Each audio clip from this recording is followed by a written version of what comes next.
spies, espionage, and war. And this is not some fiction book. This is actually real life and what happened in real life.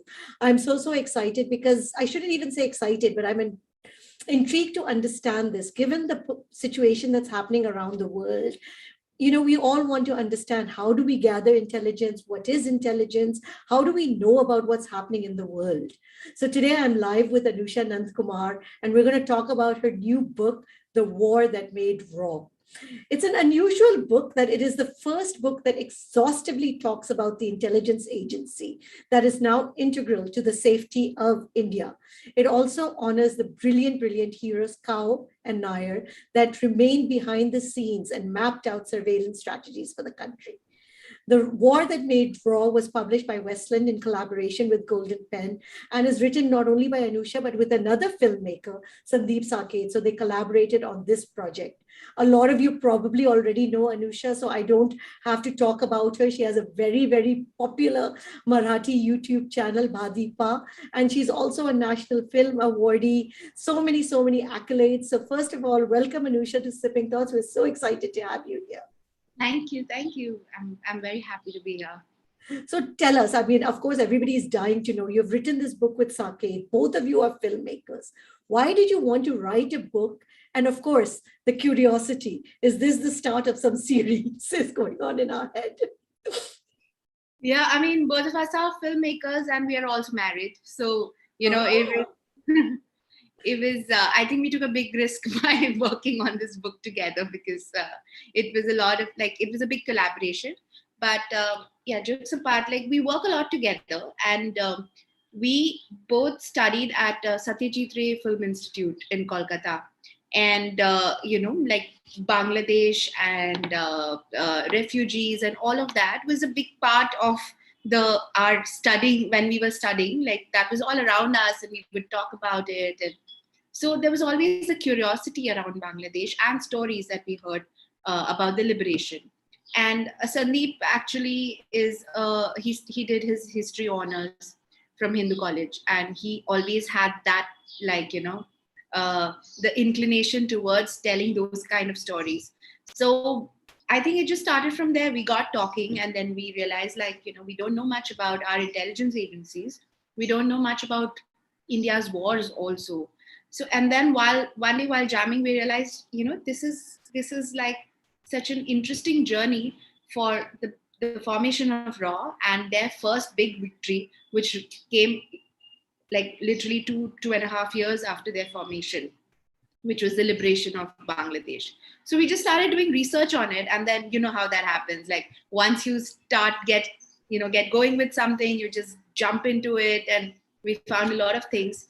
And we didn't know what to do with that material, honestly. We were thinking maybe it's a film, maybe it's it's a series. What do we do with this? But at that time, we were working closely with Mr. Hussain Zaidi. And he kind of pushed us. He said, there's too much material and you guys have done a lot of work. So why don't you collate it and make a book? And the first thought is we don't know anything about writing books. We love reading them, but how does one even begin to write a book? So he said, no, just go for it. Write it instinctively, write it how you know. And hence the structure, we knew only how to write films. So, and hence that's the way we approached it. And it seemed to be working. Whenever we would hand out some chapters, there would always be curiosity, oh, what happens next? So that's how the journey started. Beautiful. So how was it working as husband and wife? We work a lot together, actually. So I think we found a rhythm. Sandeep usually he contributes a lot to the story angle of it. I work a lot on the structure bit of it, and then we just exchange notes to see what's working, what's not. So there's a rhythm that we've established when it comes to writing. But now let's come to our obsession with spies, from James Bond to our own Akshay Kumar in Bell Bottom, Salman Khan, Ek Tha Tiger, Manoj Vajpayee, Family Man. We have an image of a spy in our mind. And from what I read in your book, it's very far from reality. So tell us a little bit more about these real life spies and the ones that we see in films. At least all the real life spies that we met and interviewed, they are a far cry from what we They're more like Manoj Bajpayee, boring family man. yeah, they're more like Manoj Bajpayee. Probably, I mean, the family knows what they do, but they don't. That's all they know, and that's the extent of what they know. They live like really simple lives, and for many years you might not even know that there's somebody who's a raw agent in your immediate family, because everybody has a front. You're very cautious with the information you share, and I mean, we personally haven't met really dashing, good-looking spies. I don't know. So we haven't really met like an Akshay Kumar or John Abraham, but it's definitely not like what's in the story in the films. But that's also the fun of making films larger than life. So that's the cinematic liberty that one takes. But there was something that was very spy-like that I thought, especially in your book, was the appearance of Leila. She was very, very much like out of a James Bond movie. At least that part I felt was very much like, oh, wow, very inclined towards how you read a spy novel. Yeah, and I think we just got lucky because Leila happened to be in the history, and she happened to be in the world. But apart from that, all the other instances have mostly been strategies that they developed, or how they came together, what was the formation, how do you use your foot soldiers. So that's been the more exciting part, and I'm sure there's always like a Leila in every story and in every historical anecdote, and we found one, and we found ours in this. No, you definitely, and Sandeep, definitely seem very, very inspired by Kao and Nair, as is evident, because you say the Oxford Dictionary defines a hero as a person who is admired for their courage, outstanding achievements, and noble qualities. There can be no doubt that Kao, in the truest sense of the word, was a hero. Tell us about this man who created Raw. Oh, when we started researching about what kind of a person Mr. Kao was, there was very little to begin with, because even on the internet in this time and age, you find very few photographs of him. He completely liked to be under the radar. He operated from the shadows. But anybody who spoke about him so fondly, and they spoke about what a great spy master he was, so. And the other thing that they always said was he was such a warm, soft spoken, gentle spy, which really captivated our attention. Like, how can you be such a non flamboyant spy? And he was also so for the lack of a better word, intelligent, or like he was a visionary, because he's the one who kind of incepted the idea of Raw to Mrs. Gandhi as well. And she was like brave enough to take it up. And so he could see a future for India and India's espionage world. So I think we got really inspired by that. And then we came to know about Mr. Nair, and we were told that they were completely opposite.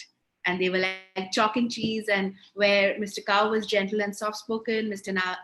Nair was very outspoken, he was brash, and he would call a spade a spade. So we thought these two characters, they already captivated our attention, and it felt like almost like a buddy cop kind of of a jodi. So that's how we felt like they become our protagonists for the book.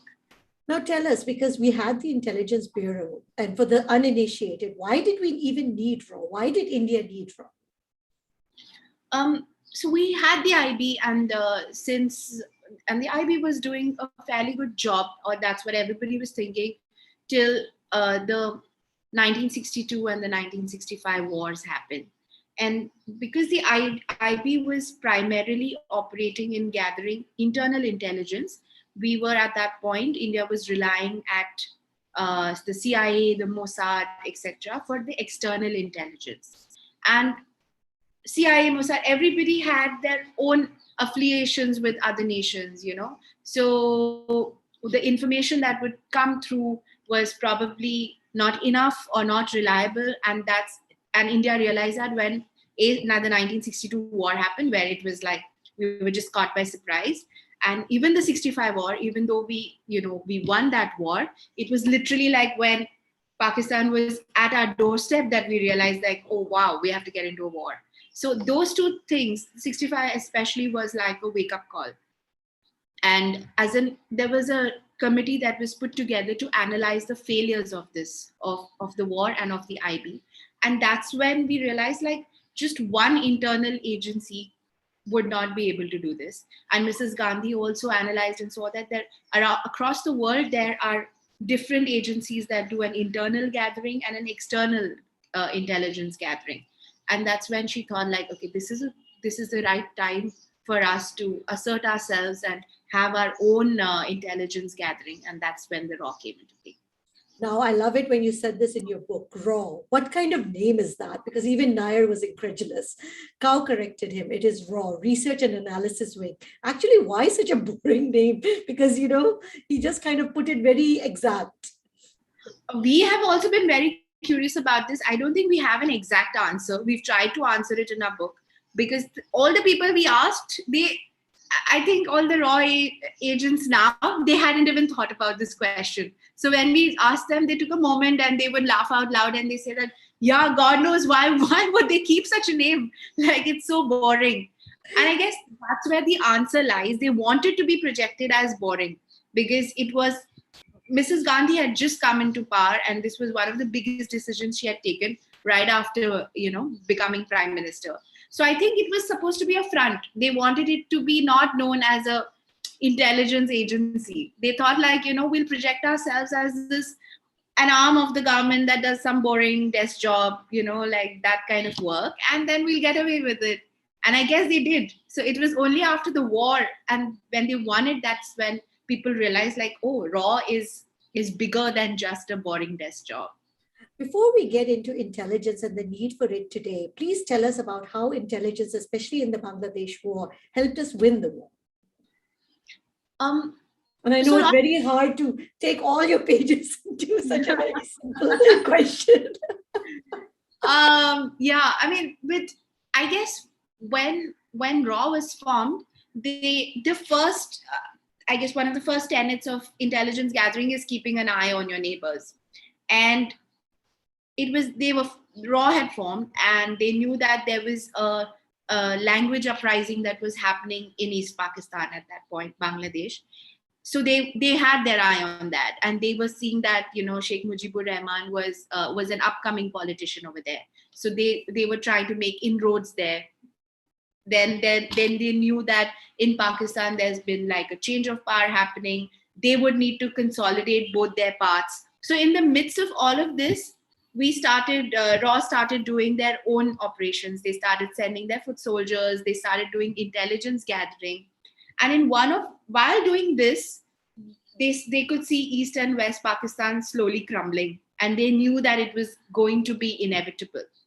But, and of course, what happened was in March, there was like this big uprising. Mujibur Rahman was arrested, the civil war started in East Pakistan. And India knew we had to step in, but we weren't ready. Monsoons were coming, and we didn't want to repeat the mistakes of the 1965 war.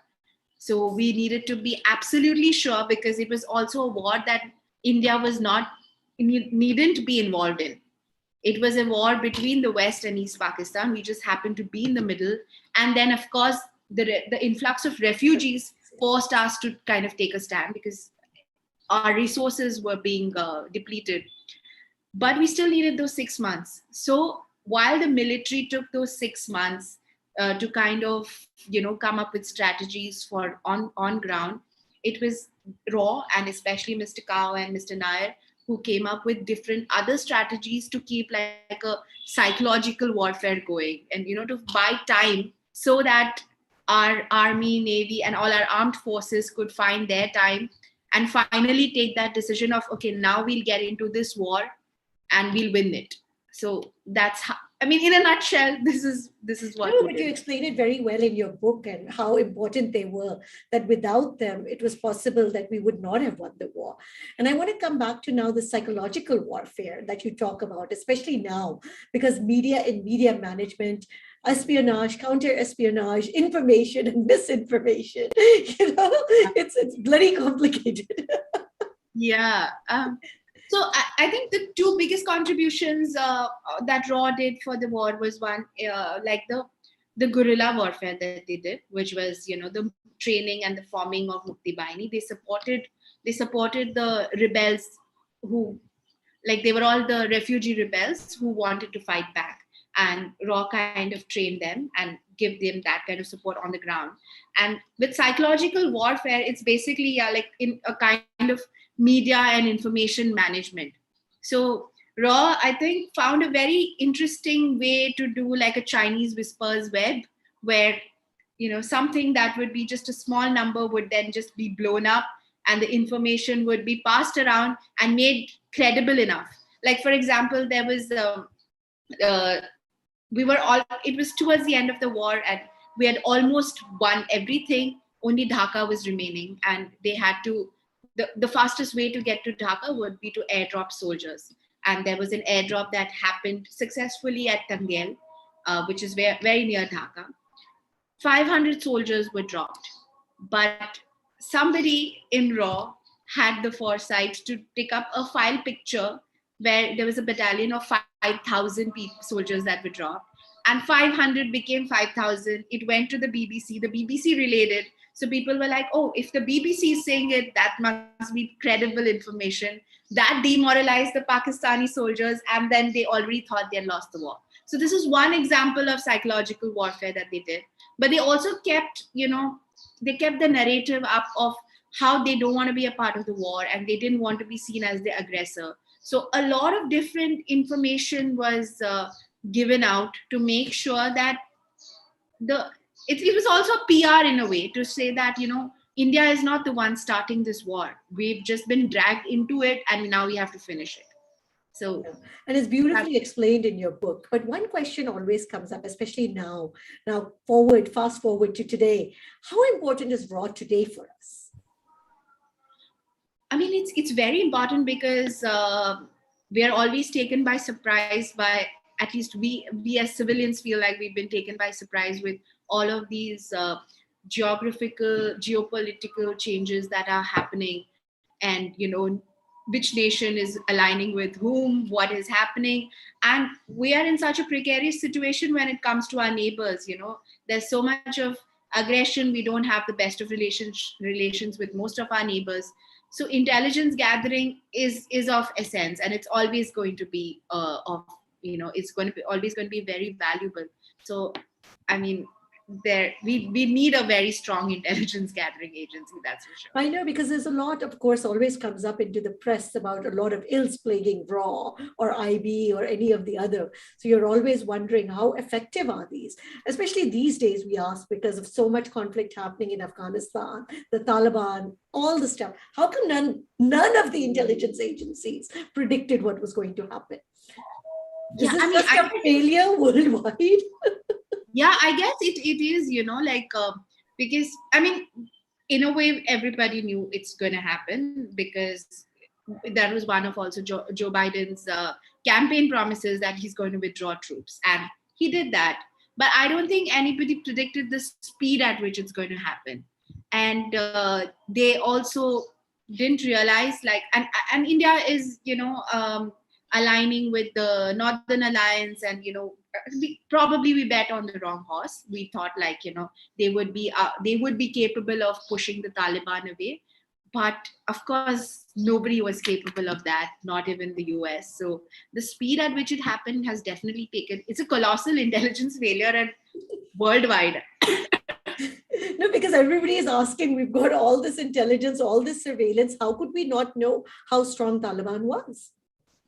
Yeah, it's a very big question. I think I would also like to know, how could we not know how strong they are?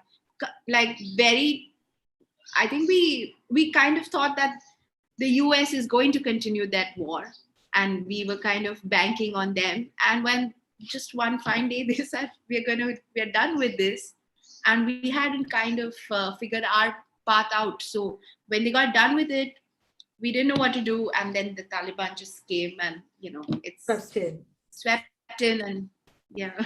Because one of the things that I mean actually hit me when I was reading your book, you say conflict is the very essence of human nature. And as men fight, so do countries. The greatest power that one country can wield over another is sensitive information, which is why espionage is an old age tradition. Do you feel that that is true today?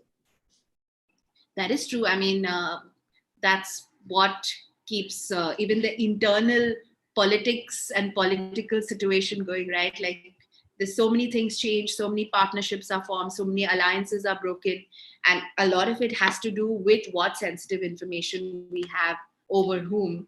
And I guess from Chanakya's time, this has been part of even how kingdoms are ruled. So I'm guessing it's just that same thing of intelligence gathering that has changed form now. We have better equipment, better technology, but the information is the most valuable thing, and we can use that to wield our power over lot many countries. So yeah, this is what it is. Like, truce, to come to a stage of to come to some kind of truce, also we need information. So Yeah. So, what was your one big takeaway after all this research and writing the book? What was your big learning? The one thing you'd like people to know? I think one big thing was that this has been kind of our contribution to history, because we feel like there's not enough said in popular culture about Indian wars, especially, especially America, and even a lot of European countries. They talk a lot about their wars, their failures, their achievements, so that it becomes a cautionary tale for the future. And we hoped that in this small way we could kind of put it out there and make a book that's relevant and accessible to all age groups, so that you at least feel the curiosity to know more, or if not, at least understand that 50 years ago this is what happened, this is where we started. So No, it's that very beautifully written, and it's, like I said, very powerfully told the story. At least you understand a lot about what is intelligence and why it's so important, how it's done, and how actually true spies behave. But would love to know what's next for you also. so as part of my YouTube channel, there's a lot of content that we create every day that keeps going on. We are also, we've turned producers now, so we're doing some long form fiction work on for OTTs. We've written a show that's getting into production with that Rohit Shetty is going to be directing. So like a lot of writing and fiction, like content creation, I guess. And we hope we'll get to see this also in some kind of a visual Hope format to. also. We hope to. We are also hoping to find the time to write a second part of the book, where we can continue the journey of Mr. Kao and Mr. Nair. Well, thank you so much, Anusha. That was excellent. At least for me, somebody who did not know much, it gave me at least one insight into intelligence and just exactly what is raw, what does it do, and how it works. Thank you so much.